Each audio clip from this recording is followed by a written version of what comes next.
Dear Patriots, before the news starts, please subscribe to our patriotic channel by clicking the subscribe button. Give us a thumbs up to this video. Don't forget to leave your opinion below in the comments section. Share the news on Facebook and Twitter so you friends see it. Thank you. Right as Trump landed in Phoenix, he walked up to Marines and did the unbelievable. President Trump loves the American Armed Forces. The Commander-in-Chief has taken time out of his packed schedule in Arizona to meet with U.S. Marines in Yuma. He is such an awesome president. He always makes it a point to meet with our troops and show appreciation. President was greeted with tons of cheers ahead of the Phoenix rally. You will not see that video on CNN. Today, ABC News reported that Trump had a scheduled visit in the Marine Corps base beside the Arizona-Mexico border. This Trump's first rally in Phoenix. That he is about to have in the West. It's going to be a big deal. He's gonna announce giving this country a better deal. Share this right now if you are proud of your president and the amazing job that he has done. You can see it on those troops' faces. This country is coming back stronger than ever. God bless our troops.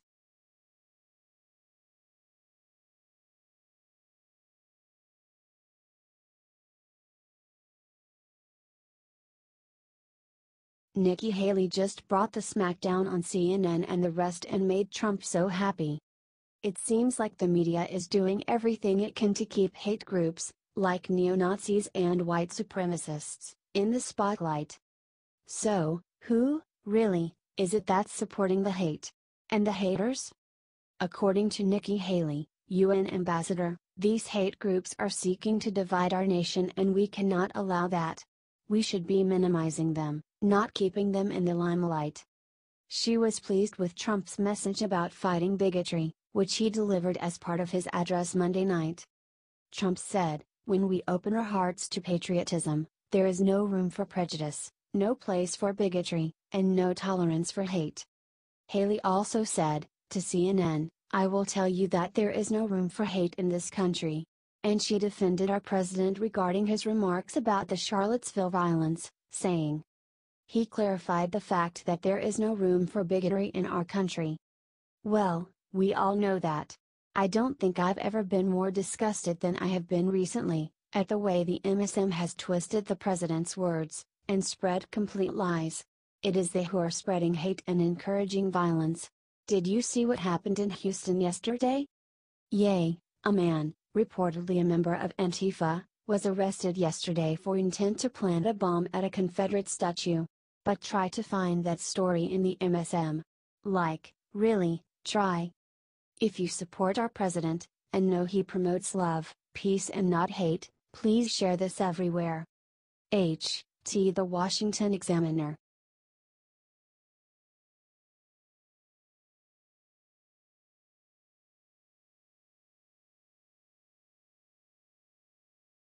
Melania just fired back at Ivana for calling herself the real First Lady, who won.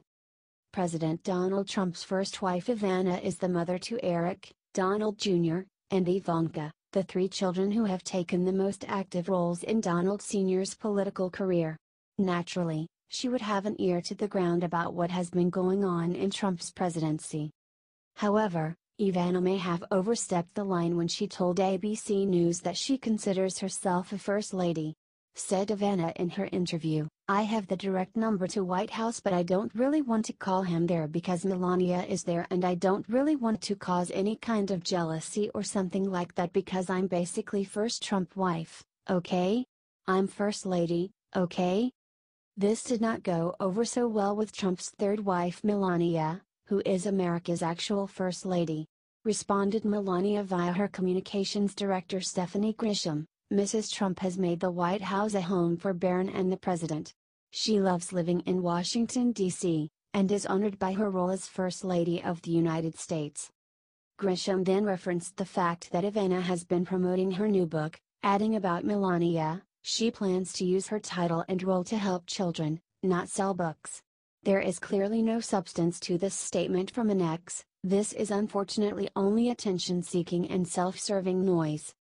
It is not surprising for the two fiery Eastern European women to get so territorial with each other. Some tension has simmered between them, particularly since Ivana's kids are so ever-present in Melania's White House. Ivana also revealed in the interview that she speaks with President Trump on the phone once every 2 weeks. Who do you think won this catfight, Ivana or Melania?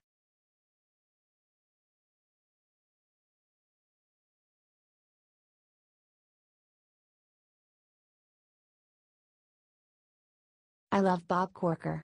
Scarborough makes emotional confession after President Trump attacks Corker. President Trump unleashed some tweets against Senator Bob Corker. President Trump insulting him was enough to make him MSNBC's Joe Scarborough fall in love. Senator Bob Corker begged me to endorse him for re-election in Tennessee.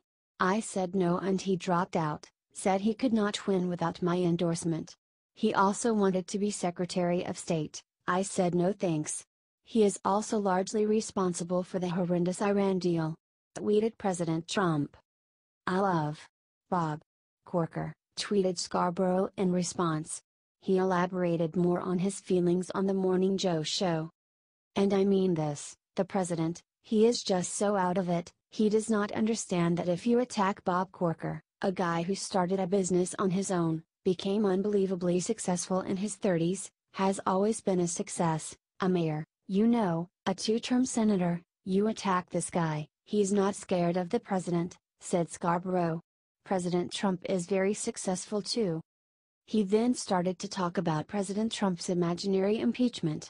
If impeachment does come up, I wouldn't be surprised if Bob Corker and John McCain and Susan Collins and Lisa Murkowski and Jeff Flake and all of these Republicans that he's going after, if he's, again, not sealing his own fate and, hopefully, there's 1 or 2 Republicans out there that I haven't mentioned who said, you know what, this is just too dangerous for our country, said Scarborough. I really don't think this man is stable and I do not think he's fit. And I think we need to start talking about other alternatives. All that unleashed by Donald Trump, said Scarborough.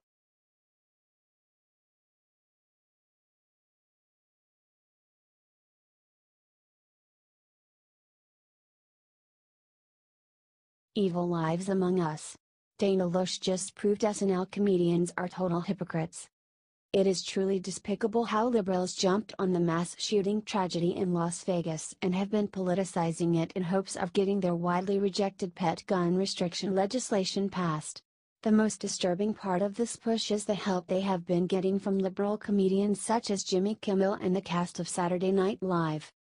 National Rifle Association spokeswoman Dana Loesch recently appeared on Fox and Friends and pointed out how these self-righteous comedians are both completely wrong as well as being total hypocrites when it comes to their own protection. Said Dana to Steve Doocy on the show, I'm not going to take any kind of firearm lecture from people who clearly don't either own them or have never even fired them. And don't even understand the concept of self-defense either. Responded Steve, something I would ask them is, what is the correct number of guns? I haven't heard anyone say an American should only have blank number of guns or 1 gun or no guns. Actually, I've heard a lot of people say no guns. Dana replied about banning guns, I'm curious to see how they would propose that to work because you would need firearms to go door to door in houses all over the United States to millions of Americans and confiscate said firearms. To that point, there are millions of Americans all throughout the country, some of them, yes, even own 40 firearms. And you know what? They've been owning these 40 firearms for decades.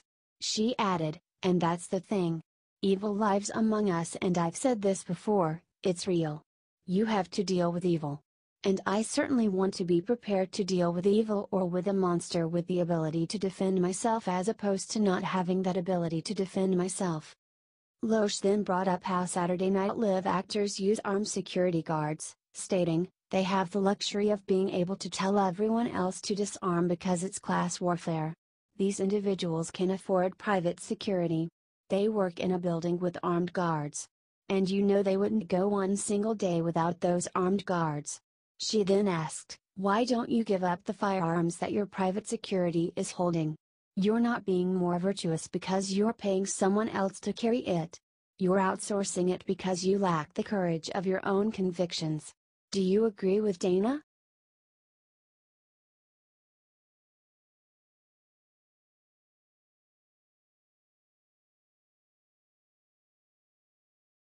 Michael Moore just revealed the plans Democrats have to take away your guns. Michigan native Michael Moore often brags about how much credibility he has regarding the gun issue, since he is a lifetime member of the National Rifle Association. Predictably, however, this Midwesterner is fully aligned with coastal liberals when it comes to trying to dramatically increase gun control laws. Democratic politicians have been busy trying to exploit the murders of 58 music festival attendees in Las Vegas at the hands of a psychopath by calling for new gun control legislation. Some have even gone so far as to want to get rid of the U.S. Constitution's Second Amendment altogether. Recently on his Facebook page, Moore presented his own proposal for repealing the Second Amendment and replacing it with a new 28th Amendment. It gives plenty of insight into what Democrats are thinking about in terms of gun control legislation. Wrote Michael Moore, along with all who support an end to this epidemic of gun violence, propose a new amendment to our Constitution that repeals the ancient and outdated Second Amendment, which was written before bullets and revolvers were even invented, and replaces it with a new 28th Amendment that guarantees states can have state militias, aka state national guards, which are made up of citizen soldiers who are called upon in times of natural disasters or other state emergencies, allows individuals to use guns for sport and gathering food, and guarantees everyone the right to be free of, and protected from, gun violence, i.e., the public's safety comes ahead of an individual's right to own and fire a gun. It gets far worse, as Moore says, as over 90% of gun violence is committed by men. In order for a man to purchase a gun, he must first get a waiver from his current wife, plus his most recent ex-wife, or any woman with whom he is currently in a relationship. If he's gay, he must get the waiver from his male spouse/partner. This law has greatly reduced most spousal, domestic gun murders in Canada. He also says, all automatic and semi-automatic guns are banned.